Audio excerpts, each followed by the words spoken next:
라카 여러분 안녕하세요, 락서입니다. 시간이 참 빨라요, 그쵸? 벌써 7월이 되었어요.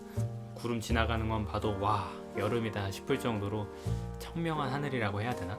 날은 덥긴 더운데 그래도 뭔가 날씨가 밝아서 기분은 좋은 것 같습니다. 저는 아마 이제 진짜로 여기에서 찍는 영상이 이게 마지막이 되지 않을까 싶은데, 제 친형 결혼식이 얼마 남지 않았거든요. 그래서 이제 친형이 나가고 나면은 고방을 제가 서울로 들어가게 되는 거죠.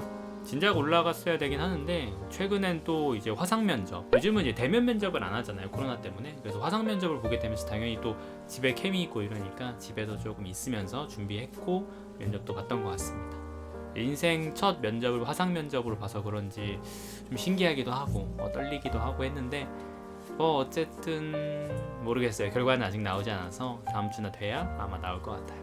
제 근황은 여기까지 하고 7월달이 되었으니 여러분들이 7월달에 한번 읽어보시면 좋을 것 같은 이달의 책 추천을 한번 해야겠죠. 이번 달엔 이 책 어때요? 지난번에 읽었던 제 책들 중에서 조금 괜찮았던 게 많았던 것 같아요. 그래서 이번에는 책 추천을 3권을 넘게 할까 지금 고민 중이긴 한데, 또 봐서 어차피 3권 넣으면 좀 많기도 하고, 그래서 일단은 한번 시작해보죠. 제 어때 이번 달 첫 번째 책은 바로 이 책, 박범신 작가의 촐라체입니다. 촐라체라는 제목 자체가 좀 생소하지 않으신가요? 도대체 촐라체가 무슨 단어지? 들어본 적이 없는 것 같은데, 아무래도 당연히 들어보신 적이 없을 것 같긴 한데, 요거 같은 경우는 실제 산의 이름이에요. 촐라체, 이제 히말라야에 있는 촐라체라는 산의 이름인데, 그러니까 이 작품 역시도 이제 산을 등반하는 어떤 등반 이야기라고 볼 수 있습니다. 참고로 이 작품은 모티브가 된 실화가 있는데요. 2005년에 박정원, 최강식 등반가가 이 촐라체 북벽 1500m의 빙벽을 등반하는 도전을 감행합니다. 그때 이 박정원, 최강식 씨가 선택한 등반은 이제 알파인 스타일이었는데요. 이 알파인 스타일이라는 게 다소 생소하시겠지만, 일반적으로 우리가 생각하는 히말라야 등반하면은 많은 자본이 들어가고 쉐르파가 있다던가 대규모 인원이 같이 움직이는 그런 느낌의 등반이라면, 이 알파인 스타일 같은 경우는 진짜 최소한의 장비, 쉐르파도 없고 대규모 자원 같은 것도 없습니다. 기본적으로 진짜 그냥 몸만 가고 배낭 딱 하나만 메고 등반을 하는 거예요. 눈썹도 무겁다고 해서 식량도 최소한으로, 장비도 무조건 최소한으로, 하나라도 더 빼는 이 스타일, 정말 단촐하게 등반 그 자체에 집중을 하는 스타일이 알파인 스타일이라고 볼 수 있을 것 같습니다. 그렇게 2005년에 이 박정원, 최강식 이제 등반인이 그런 방법을 선택해서 촐라체 빙벽, 1500m의 빙벽을 이제 오르게 된 거죠. 근데 사실 이게 세계 최초였습니다. 그냥 산을 등반하는 게 아니라 1500m의 빙벽이에요, 빙벽. 걸어 올라갈 수 있는 게 아니고 계속 이제 피켓을 찍어가면서 위로 등반을 해야 된다는 거였죠. 무려 영하 30도의 그 산에서. 이 등반의 뒷이야기가 궁금하실 것 같은데요. 이 둘은 실제로 등반에 성공합니다. 그런 정말 평탄하다고 생각했던 내려오는 길에 최강식 씨가 크레바스에 빠지면서 죽음과도 같은 그 틈으로 추락하게 되죠. 그리고 앞서 걸었던 박정원 대장 같은 경우는 이 줄로 아무래도 두 사람이 안자일렌이라고 해서 줄로 묶고 있었는데, 당연히 끌려가면서 갈비뼈 2대가 바로 부러지고 내장이 압박되기 시작하죠. 자, 여기까지만 들어도 상당히 몸서리 쳐지는 그런 상황인데요. 결과적으로 둘은 살아서 생還합니다. 그러나 이게 살아있다는 게 정말 말이 안 될 만큼, 당시 33인가 34이었던 박정원 대장과 24살인가 밖에 안 됐던 최강식 대원까지 가까스로 살아 돌아왔지만 참혹한 동상 때문에 손가락 발가락을 모두 절단해야 했죠. 아무튼 해당 사건을 모티브로 이 박범신 작가가 촐라체라는 작품을 썼는데요. 원래 실화에서는 그냥 아는 형 동생 사이라고 한다면, 이 작품에서는 이부 형제, 그러니까 어머니가 다른 것이 아니라 아버지가 다른 형제가 같이 등반을 하게 되는 이야기를 다루고 있습니다. 전반적으로 실화를 기반으로 하긴 했지만 어떤 캐릭터들의 설정도 다르기도 하고 중간중간 에피소드들도 조금씩 차이가 있긴 하면서 완전히 똑같은 사건이라고 볼 수는 당연히 없겠죠. 어쨌든 이 작품, 서로에게 애증을 품고 있던 이 이부 형제 사이에서 촐라체라는 거대한 북벽을 마주하고 그들의 등반을 이야기하고 있는데, 이 작품에서 산은 하나의 상징물로서 존재를 하는 겁니다. 촐라체 북벽을 등반하면서 이들은 서로에게 묵혀왔던 어떤 증오 같은 감정들, 그 모든 것들을 온몸으로 부딪히면서 나누게 되는 것이죠. 간단하리라 생각했던 등반의 뜻하지 않은 고난들부터 시작해서, 그리고 마지막 크레바스 추락, 그리고 그 이후의 이야기들까지 처절한 이야기들을 다루고 있습니다. 정말 이 영화 같은 이야기에서 질문을 던져보지 않을 수 없습니다.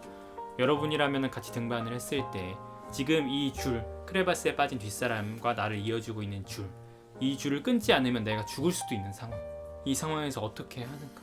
줄을 끊으면 나는 살 수 있을지 모르지만 평생 그 죄책감을 안고 살아가야 하는데, 그렇다고 줄을 끊지 않자니 둘 다 그냥 진짜 개죽음이 되어버릴 수밖에 없는 상황이기도 하고요. 진짜 제가 놀랐던 거는, 저도 원래 이제 박범신 작가의 작품을 몇 권 읽어봤을 때 정말 글을 잘 쓰는 작가라고 생각하고 몰입도가 뛰어나다고 생각했는데, 이 작품도 진짜 단숨에 읽었던 것 같아요. 제가 확실하게 차이를 느낄 정도로 이틀 만에 그냥 후루룩 다 읽었던 것 같습니다. 시간이 갈수록 그 거친 촐라체 국벽 등반에 대한 이야기가 몰입도를 더하기 시작하고, 그 어떤 사건들로 인해서 점점 긴장이 극대화되고 계속적으로 책장을 넘길 수밖에 없더라고요. 사실 지금 완전히 더운 여름, 30도 이상이 훌쩍 넘는 그런 여름이지만 이 이야기를 읽다 보니까 오히려 약간 서늘해지는 느낌도 있었기도 했고요. 너무나 뻔한 말이지만 하나의 산을 등반한다는 것은 인생의 여정과 비교할 수도 있지 않겠습니까? 그 과정 속에서 여러 가지 감정들, 그 고난, 그 모든 것들 뭐 말할 필요도 없는 거겠죠. 여러분들이 산악, 등반이나 이런 것들에 대해 관심을 가지고 계시다면 당연히 읽어보시면 좋을 것 같고, 꼭 그렇지 않더라도 어떤 인생이라는 것을 넘어선다, 고난과 역경의 스토리를 좋아하시는 분이냐면 이 작품 분명히 아주 몰입해서 재밌게 읽으실 거라 생각합니다. 참고로 이 작품에 아까 말씀드렸던 그 실화를 재구성한 하얀 블랙홀이라는 SBS 스페셜 영상이 있으니까 그거는 인터넷에서는 공짜로 볼 수 있는 걸로 알고 있고, 보통 뭐 올레TV나 이런 데에서는 1,000원인가 1,100원 정도 하는 것 같아요. 2부작이니까 2,000원 정도 되겠죠? 그것도 진짜 잘 만들었으니까 한번 보시기를 꼭 추천드리고요. 간만에 읽었던 몰입도가 아주 뛰어난 소설이었습니다. 이 책 어때? 첫 번째 책 추천이었고요. 또 추천하다 보니까 말이 진짜 많아졌는데, 이 책 어때? 두 번째 책 추천 좀 빠르게 가도록 하겠습니다. 두 번째 책은 장강명 작가의 금음 또는 당신이 세계를 기억하는 방식입니다. 이 책은 뭐 보시면 상당히 얇습니다. 거의 한 150, 160페이지밖에 안 돼요. 이 정도 분량이라고 하면 가독성도 나쁘지 않아서 보통 하루 이틀이면 충분히 읽으실 거라 생각이 좀 들긴 하는데, 이 작품은 로맨스에 가깝긴 합니다. 결국에는 사랑 이야기라고 볼 수 있어요. 그런데 그 사랑 이야기가 조금 독특한 지점들이 있죠. 어찌 보면 이 작품의 주된 소재 및 주제 중에 하나는 자유의지라고 볼 수 있을 것 같은데요. 그런 면에서는 커트 버니곳의 제5도살장이라는 작품을 좀 떠올리게 되기도 합니다. 그러나 제5도살장은 딱히 사랑 이야기라고 볼 수는 없는 어떤 그냥 삶에 대한 이야기라고 볼 수 있는데, 이 작품은 제5도살장과 비슷하게 자유의지라는 소재를 채택하면서도 사랑 이야기를 다뤘다고 볼 수 있겠네요. 학창시절에 살인을 저질렀던 한 남자의 이야기, 그리고 그의 동창이었고 나중에 다시 만나게 되어 사랑하게 되는 이 여자 이야기. 너를 만나기 위해 이 모든 일을 다시 겪으라면 나는 그렇게 할 거야 라고 말하는 주인공. 저는 이제 일전에 장강명 작가의 작품을 제대로 장편을 읽어본 적이 없었는데, 이 작품 읽고 와 싶었던 것 같아요. 전혀 예상치 못하게 상당히 재미있게 읽기도 했었고, 너무 가볍지 않으면서 오히려 담담한 어투로, 그리고 이제 마지막까지 어떤 짜임새를 잘 보여줬던 것 같습니다. 처음엔 잘 이해가지 않았던 주인공의 말들이나 이런 것들이 뒤로 갈수록 정말 가슴 아리는 그런 부분을 포함하고 있었다는 걸 알게 되는 재미가 있었어요. 뭔가 읽었을 때 기억으로는 문장들도 상당히 마음에 들었던 것 같고요. 표현들이나 소재, 주제 등도 저와 좀 잘 맞았던 것 같습니다. 그 모든 일을 다 겪고도 다시 사랑할 수 있을까? 시간을 다시 돌린다고 해도 당신은 사랑할 것인가? 그 질문에 대해서 생각하게 해주는 책이었고요. 역시나 이번 달에 한번 추천드리는 작품이네요. 이 책원때 세 번째 책은 바로 이 작품. 이미 표지만으로 많은 분들이 아실 김승옥 작가의 무진기행입니다. 이거는 단편집이에요. 장편이 아니고 여러 가지 단편이 섞여 있는 이 단편집이죠. 저 이 작품 역시 너무나 많이 들어왔었고, 사람들이 진짜 좋은 단편집이다라고 해서 항상 궁금해했었는데, 약간 제가 청개구리 같은 기질도 있고 이상하게 좀 옛날 작품이기도 해서 그런가 잘 손이 안 갔던 부분들이 있는데, 저번 날 한번 그래 이번에 한번 읽어보자라고 해서 구매를 해서 읽었고, 결과적으로는 진짜 잘 쓴 단편집이다라는 생각이 좀 많이 들었던 것 같아요. 근데 이 작품이 인터넷에서 특히 최근에는 좀 여성을 대상화하고 이제 그런 모습들 때문에 다소 호불호가 많이 갈리는 것 같긴 한데, 제가 예전에 조르바 리뷰 영상 때도 말씀을 드렸지만 어떤 시대상을 많이 고려하기도 해야 되고, 이 작품에서 캐릭터가 어떤 그런 차별적인 발언을 내뱉는다고 해서 그것을 추구하고 있다고, 작품 전체가 그것을 추구하고 있다고 볼 수는 없잖아요. 이 작품 역시 저 역시 읽을 때 좀 불편한 지점들이 있긴 했었으나, 결과적으로 이 김승옥 작가가 이 단편집에서 이야기하고 있는 것들은 시대가 시대인 만큼 당시 한창 이제 자본주의라든지 어떤 물질 만능주의 사회가 산업화되어 가면서 고도로 발달하고 있는 그 시기에 흔히 우리가 말하는 도시의 어떤 비정함이라든지, 그런 것들을 그리고 속물 같은 그런 모습들, 모든 것이 돈으로 거래되고 모든 것이 거래 대상이 되는 그런 상황들, 이런 도시의 이면성을 잘 보여주고 있는 작품이라고 생각이 좀 많이 들었어요. 확실히 단편 하나하나 읽을 때 진짜 잘 썼다, 좀 감탄하면서 읽었던 부분이 좀 없잖아 있는 것 같습니다. 말씀드린 것처럼 좋은 단편집, 좀 시대가 오래되긴 했지만 어떤 도시의 이면성을 잘 나타내는, 속물주의적인 부분들을 잘 나타내는 그런 작품을 읽어보고 싶으시다면 김승욱 작가의 무진기행 역시 한번 추천드리고 싶네요. 많은 분들이 추천하는 데는 당연히 다 이유가 있는 거겠죠. 그러나 혹시 나는 아무리 그래도 어떤 읽으면서 지금 현 시점에서 받아들이기 어려운 그런 부분들, 그런 혐오적인 부분들이나 차별적인 발언들이 좀 너무 힘들다라고 하시면은 패스하셔도 좋을 것 같고요. 사실 보통은 3권 정도만 추천을 드리잖아요. 그런데 오늘은 총 5권, 6권? 5권? 뒤에 것들은 좀 빠르게 한번 그냥 간단하게 짚고 넘어가 보도록 할게요. 이 책 어때? 4번째 추천책은 바로 이 작품, 김현수 작가의 청춘의 문장들 플러스입니다. 청춘의 문장들 플러스예요. 그냥 청춘의 문장들이 아니더라고요. 저는 이제 아무 생각 없이 샀었는데 청춘의 문장들 많이 들어봤던 것 같은데 하면서 샀는데, 알고 보니까 그 청춘의 문장들 이후 10년 후에 썼던 이 플러스라는 대담집이더라고요. 그래서 김현수 작가가 청춘의 문장들을 쓰고 나서 10년 동안 작가 생활을 하면서 자신의 지난 문장들을 되돌아보고 자신의 지난 작가로서의 삶, 이런 부분들을 되돌아보는 이야기라고 볼 수 있는데, 대담집, 그러니까 인터뷰집이다 보니까 전혀 어렵거나 힘들게 읽히지 않았고요. 아주 쑥쑥 잘 읽히는 편이기도 했었고, 근데 여러모로 어떤 작가로서의 태도라든지 그냥 삶에 대한 태도라든지 이 김현수 작가의 매력 포인트를 좀 알 수 있었던 작품이 아니었나 생각이 들었어요. 제가 이 작품을 읽을 당시에 플러스니까 그냥 청춘의 문장들을 먼저 읽어봐야 되나? 뭐 이런 생각을 계속 했었거든요. 근데 이것도 인연인데 그냥 이 플러스를 읽어보고 이 작품이 마음에 들면은 그냥 청춘의 문장들도 한번 사서 읽어보자라고 생각을 했거든요. 근데 이 작품을 읽고 나니까 청춘의 문장들도 사서 읽어봐야겠구나, 이 생각이 딱 드는 거예요. 그러니까 결국 저도 좋았던 작품이라는 거겠죠. 김현수 작가를 좋아하시는 분들이라면 이미 읽으셨을 거라 생각이 들긴 하지만 한번 읽어보시면 좋을 것 같고, 읽지 않으셨다면 더불어 어떤 작가의 인간적인 면모들, 현실적인 부분들, 그런 부분들을 잘 알 수 있었던 작품이었던 것 같습니다. 지난달에 제가 추천드린 작품이 빵 굽는 타작이라는 작품이 있었잖아요. 포로스트의 어떤 작가의 수필, 인생, 연대기 같은 것들을 다룬 작품이었는데 그거랑 또 다른 매력이 있었던 것 같습니다. 아무튼 짧게 추천해드린 김현수 작가의 청춘의 문장들 플러스였고요. 그냥을 읽어보셔도 좋을 것 같아요. 분명히 좋을 거라 생각이 드네요. 그 다음 추천은 하도 한국 작품밖에 지금 없었잖아요, 그죠? 4권 다 한국 작품이죠. 외국 작품 하나 추천해드려봅니다. 바로 이 작품, 바로 이언 맥큐언의 검은 개 블랙 더스라는 작품입니다. 이 작품은 상당히 표지가 인상적이고 제목이 인상적이었는데, 이언 맥큐언 작품 하면은 아무래도 제가 옛날에도 리뷰를 해드렸던 속죄라는 작품이 좀 기억하시죠? 여러분들 읽으셨는지 모르겠는데 그 작품이 진짜 재밌고 너무 뛰어난 작품이라는 생각이 들어서 이언 맥큐언 작품을 한 권 더 읽어보고 싶었다라고 생각해서 이거를 구매해서 읽어보게 되었습니다. 근데 생각해보니까 제가 옛날에 채실비치에서도 읽긴 했었는데요. 그것도 물론 나쁘진 않았지만 속죄만큼 좋진 않았다라고 그때도 말씀을 드렸던 것 같은데, 이 작품도 평가를 좀 내려보지만 역시나 속죄를 뛰어넘지 못했지만 충분히 좋은 작품이다. 만약에 굳이 순위를 매긴다면 저는 속죄가 가장 좋았고, 그 다음에 이 작품, 그 다음에 채실비치에서 아마 이렇게 되지 않을까 싶습니다. 이렇게 얘기하니까 채실비치에서를 마치 평가절하하는 느낌인데 절대 그런 거 아니고요. 그냥 비교적으로 어떤 주제라든지 이런 부분에서 제 취향을 좀 더 저격한 거는 요거였다라고 좀 말씀을 드릴 수 있을 것 같네요. 이 작품의 내용이라고 한다면은 한 화자, 한 남성이 자신의 장인 장모의 어떤 연대기, 어떤 전기 같은 걸 쓰려고 하는 과정에서 탄생한 글이라고 보면 될 것 같은데, 어떤 그 장인 장모가 살았던 시대를 잘 감안을 해보면은 역사가 변혁하는 그런 시기, 공산주의, 사회주의, 자유주의 이런 것들이 충돌하고 대립했던 그러한 시기, 전쟁이 끊이지 않았던 그런 시기들을 다루고 있거든요.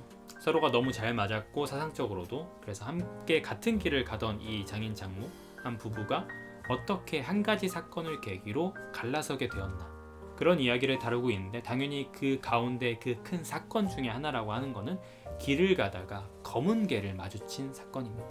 단순히 개를 들개를 마주친 것으로 어떻게 이렇게 변할 수 있는가, 이렇게 생각하실 수 있는데, 실제로 그 장면 묘사 같은 걸 이제 나중에 후반부에 보게 되면은 진짜로 약간 상징적인 부분들이 있는 것 같고, 사람이 맞아, 이런 거 하나로 충분히 변할 수 있겠다, 분명히 그렇지 않다는 걸 아는데도 불구하고 그것이 마치 하나의 계시처럼 누군가의 삶을 송두리째 바꿔놓을 수 있겠다, 이런 생각이 좀 들더라고요.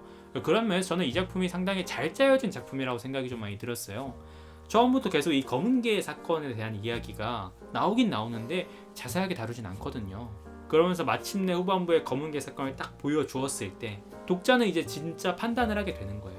그동안 베일에 쌓여 있었던 그 사건을 직접 보면서 변한 사람의 어떤 심경을 유추할 수 있게 되고, 그리고 변하지 않은 사람의 어떤 오해라든지 또 그 사람이 그렇게 생각하게 된 이유 뭐 이런 것들을 알게 되는 거죠. 원래 잘 짜여진 작품이란 사실 그런 거잖아요. 천천히 스며들듯이 한 가지 속으로 이제 빠져들고 그것이 마침내 대미를 장식하는 그런 느낌. 그런 부분에서 상당히 좋았던 작품이었던 것 같습니다. 이 책 어때 5번째 추천, 이언 맥케언의 검은개였고요. 사실 마지막 한 권을 좀 더 추천드린다면은, 사실 제 채널이 대부분이 성인분들이긴 하지만 또 이제 미성년자분들, 이제 청소년분들이 아예 없는 건 아니잖아요. 그런 면에서 최근에 제가 이 작품 좀 이제 청주도서관에 선물 받아서 읽어봤는데 한번 추천을 드려보고 싶었습니다. 바로 이 작품 황영미 작가의 체리새우 비밀글입니다라는 책이에요. 뭐 청소년 문학상 이제 제9회 문학동네 청소년 문학상을 수상한 작품인데 표지가 상당히 벌써부터 귀엽죠. 중학교인가 어떤 중학생 여자 아이들의 이야기들을 다뤘다고 볼 수 있는데, 물론 여자 아이들만 나오는 것은 아니지만, 그런데 주인공이 이제 여중생의 이야기를 이제 기반으로 하고 있는데요. 이 작품을 읽으면서 상당히 청소년에 맞게끔 쓰려고 작가가 노력을 많이 하셨구나라는 게 좀 느낌이 왔었어요. 예를 들어서 줄임말 같은 것도 자연스럽게 쓰려고 노력을 하셨다든지, 그럼에도 뭐 약간 청소년들이 막상 중학생들이 읽으면은 이거 약간 너무 실생활이랑 다른데 약간 그런 부분들도 있을 수는 있다고 생각하는데, 대체적으로 청소년 시기에 충분히 할 수 있는 고민들, 진짜 정말 실질적인 고민들, 그런 부분들을 잘 나타내고 있다고 볼 수 있을 것 같습니다. 그 고민들이 뭐냐, 결국에는 교우관계예요. 친구관계라는 거죠. 나는 정말 친구라고 생각했는데 이 친구들이 나를 대하는 방식이 생각을 해보면 조금 이상한 부분들이 있고, 그러면 진정한 친구란 무엇인가? 나는 친하다고 생각했는데 저들은 나를 어떻게 생각하고 있었던 거지? 이런 끝이 없는 어떤 외부로 표출하긴 힘들고 진짜 이 비밀글로서밖에 표현할 수 없는 그런 감정들이 있잖아요. 일련의 친구관계의 변화라든지 사건을 통하여서 이 주인공 여중생이 자신이 겪었던 과거 어떤 은따, 따돌림의 경험으로 인해서 위축되어 있던 그런 마음에서 벗어나서 진짜 친구 관계라는 것이 무엇인가, 그런 지점들을 깨달아가는 성장 소설이라고도 볼 수 있을 것 같습니다. 뭐 읽기 당연히 어렵지 않고 약간 옛날 이제 학창 시절을 떠올리면서 귀엽게 읽을 수 있는 책이었던 것 같습니다. 황은미 작가의 체리새우 비밀글입니다 였고요. 자, 어떤가요? 이달의 이 책 어때? 책 추천을 모두 해드렸습니다. 여러분의 마음에 좀 끌리시는 작품이 있으시던가요? 확실히 제가 졸라체를 좀 길게 설명하게 했는데 그만큼 제가 좀 재미있게 읽었던 작품이라서 그랬던 것 같고요. 그 외 작품들도 좋은 작품들이 많으니까 여러분들의 관심을 끄는 주제라든지 어떤 소재라든지 이런 부분들에 있어서 이 작가 좋아하는데 이런 느낌으로 한번 선택해 보시면 좋을 것 같습니다. 참 날이 더워서 책 읽기가 힘든 나날들이긴 한데 또 책 안 읽다 보면 책이 그렇게 땡기더라고. 저는 면접 준비하고 막 과제 준비하면서도 막상 앉으면은 책 읽고 싶다 이런 생각들이 좀 간절해지더라고요. 그러면서 이 책들을 읽었으니 얼마나 단비 같은 존재였겠습니까? 아마 또 이제 장마가 오거나 뭐 또 코로나 때문이라든지 뭐 밖에 나가기가 좀 여의치 않은 상황들이 계속 이어질 것 같아요. 집에서 유튜브 보는 것도 좋긴 하지만, 넷플릭스 보는 것도 좋긴 하지만 한번 이렇게 책 또 계속 읽어주시면 좋을 것 같습니다. 그럼 저는 이만 물러가도록 하고요. 다음번에 또 책 추천, 책 리뷰라든지 다음 영상으로 찾아오도록 하겠습니다. 좋은 날들 되시고 또 여러분 다음에 봐요. 그럼 안녕.